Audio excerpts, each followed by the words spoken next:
Hey, fantasy players, Steve Letarte here with my teammate Jeff Burton from NBC. Here in Pocono, Jeff, 2 rounds of practice qualifying in the books. It's been quite an eventful day, though. It has.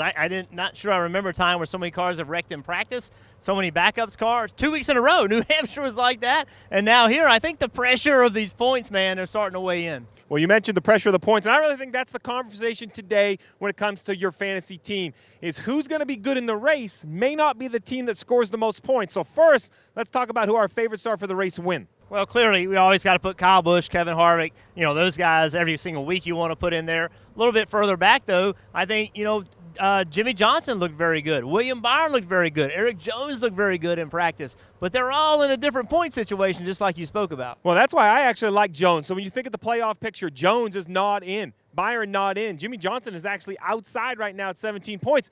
I think they have good cars, and they will be able to not even gamble, just stay on the racetrack and score stage points. Kyle Busch won this race in the spring without a single point in the stages. I expect Kyle Busch, much like Kevin Harvick, to avoid those stage points, pit. Although they'll be good for the race win, they may not score the most points. Yeah. I do, though, have 2 names I'm a little concerned about. Alex Bowman in the 88, Ryan Blaney in the 12. 2 cars I thought were going to run good here at Pocono.